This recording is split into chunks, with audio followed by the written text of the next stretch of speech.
Hello दोस्तों, स्वागत है आपका यूट्यूब चैनल पर। तो आज हम बताने वाले हैं महाराणा प्रताप जीवनी। महाराणा प्रताप सिंह उदयपुर मेवाड़ में सिसोदिया राजवंश के राजा थे।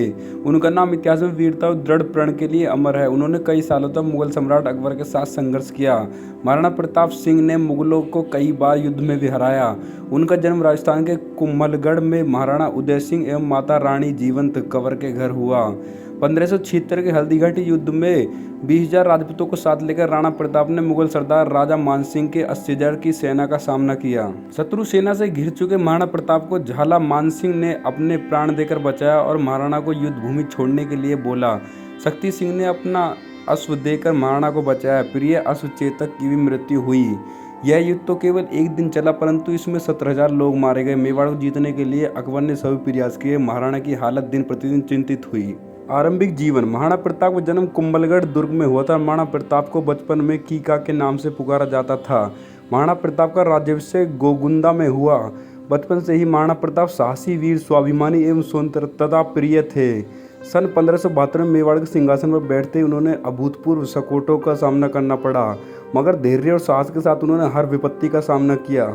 मुगलों की विराट सेना से हल्दी घाटी में उनका भारी युद्ध हुआ। वहां उन्होंने जो पराक्रम दिखाया वह भारतीय इतिहास में अद्वितीय है।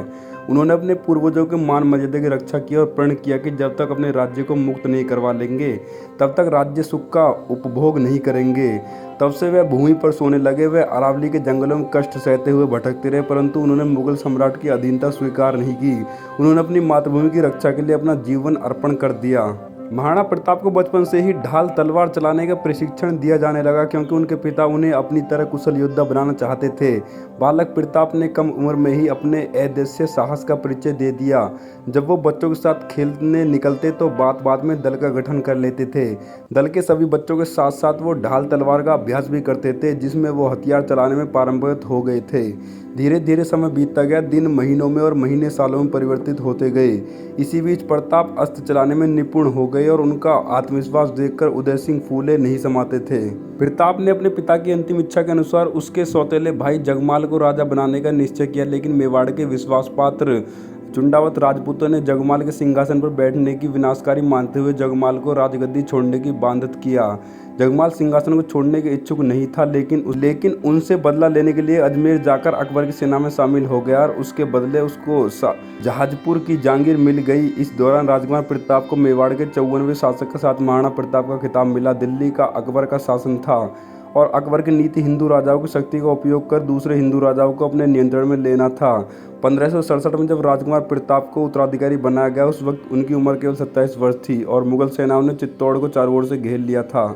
महाराणा प्रताप ने वीरता का जो आदर्श प्रस्तुत किया वह अद्वितीय है। उन्होंने जिन परिस्थितियों में संघर्ष किया वह वास्तव में जटिल थी, पर उन्होंने हार नहीं मानी। यदि राजपूतों को भारतीय इतिहास में सम्मानपूर्ण स्थान मिल सका तो इसका श्रेय मुख्यतः राणा प्रताप को ही जाता है। उन्होंने अपनी मातृभूमि को न तो परतंत्र होने दिया, न ही कलंकित। विशाल मुगल सेनाओं को उन्होंने लोहे के चने चबाने पर विवश कर दिया था। मुगल सम्राट अकबर उनके राज्य को जीतकर अपने साम्राज्य में मिलाना चाहते थे, किंतु राणा प्रताप ने ऐसा नहीं होने दिया और आजीवन संघर्ष किया। महारानी जयवंता के अलावा राणा उदय सिंह की और भी पत्नियां थीं, जिसमें रानी धीरबाई उदय सिंह की प्रिय पत्नी थी। रानी धीरबाई की मंशा थी कि उनका पुत्र जगमाल राणा उदय सिंह का उत्तराधिकारी बने। इसके अलावा राणा उदय सिंह के दो पुत्र शक्ति सिंह और सागर सिंह भी थे। इनमें भी राणा उदय सिंह के बाद राजगद्दी संभालने की मंशा थी, लेकिन प्रजा और राणा जी के दोनों ही प्रताप को उत्तराधिकारी के तौर पर मानते थे। इसी कारण ये तीनों भाई प्रताप से घृणा करते थे। महाराणा प्रताप का कद 7.5 फुट एवं उनका वजन 110 किलोग्राम था। उनके सुरक्षा कवच का वजन 72 किलोग्राम और भाले का वजन 80 किलो था। कवच, भाला, ढाल और तलवार आदि को मिलाए तो ये युद्ध में 200 किलोग्राम से भी ज़्यादा वजन उठाते लड़ते थे। आज भी महाराणा प्रताप का कवच, तलवार आदि वस्तुएं उदयपुर राजघराने के संग्रहालय में सुरक्षित रखे हुए है। हल्दी घाटी का युद्ध। हल्दी घाटी का युद्ध भारत के इतिहास की एक मुख्य कड़ी है। यह युद्ध 18 जून 1576 को लगभग 4 घंटों के लिए हुआ, जिसमें मेवाड़ और मुगलों में घमासान युद्ध हुआ था। महाराणा प्रताप की सेना का नेतृत्व एकमात्र मुस्लिम सरदार हाकिम खान सूरी ने किया और मुगल सेना का नेतृत्व मानसिंह तथा आसफ खान ने किया था। इस युद्ध में कुल 20,000 महाराणा प्रताप के राजपूतों का सामना अकबर की कुल 80,000 मुगल सेना के साथ हुआ था, जो कि एक अद्वितीय बात है। कई मुश्किलों और संकटों का सामना करने के बाद भी महाराणा प्रताप ने हार नहीं मानी अपने पराक्रम को दर्शाया। इसी कारण वंश आज उनका नाम इतिहास के पन्नों पर चमक रहा है। कुछ इतिहासकार कुछ ऐसा मानते हैं कि हल्दी घाटी के युद्ध में कोई विजय नहीं हुआ, परंतु अगर देखें तो महाराणा प्रताप को ही विजय हुए हैं। अपनी छोटी सेना को छोटा न समझकर अपने परिश्रम और दृढ़ संकल्प से महाराणा प्रताप की सेना ने अकबर की विशाल सेना के छक्के छुड़ा दिए, उनको पीछे हटने के लिए मजबूर कर दिया। महाराणा प्रताप और चेतक। महाराणा प्रताप की वीरता के साथ साथ उनके घोड़े चेतक की भी वीरता विश्वविख्यात है। चेतक बहुत ही समझदार और वीर घोड़ा था, जिसने अपनी जान दांव पर लाकर 26 फुट गहरे दरिया से कूदकर महाराणा प्रताप की रक्षा की थी। हल्दी घाटी में आज भी चेतक का मंदिर बना हुआ है। राजस्थान के कई परिवार अकबर की शक्ति के आगे घुटने टेक चुके थे, किंतु महाराणा प्रताप ने वंश को कायम रखने के लिए संघर्ष करते रहे और अकबर के सामने आत्मसमर्पण नहीं किया। जंगल जंगल भटकते रहे हुए तृणमूल व घास पात की रोटियों में गुजर बसर कर पत्नी व बच्चे को विकराल परिस्थितियों में अपने साथ रखते हुए भी उन्होंने कभी धैर्य नहीं खोया। पैसे के अभाव में सेना के टूटते हुए मनोबल को पुनर्जीवित करने के लिए दानवीर भामा शाह ने अपना पूरा खजाना समर्पित कर दिया, तो भी महाराणा प्रताप ने कहा कि सैन्य आवश्यकताओं का लाभ मुझे आपके खजाने की एक पाई भी नहीं चाहिए। अकबर के अनुसार महाराणा प्रताप के पास साधन सीमित थे, किंतु फिर भी वह झुके नहीं, डरे नहीं। महाराणा प्रताप का हल्दी घाटी के युद्ध के बाद का समय पहाड़ों और जंगलों में व्यतीत हुआ।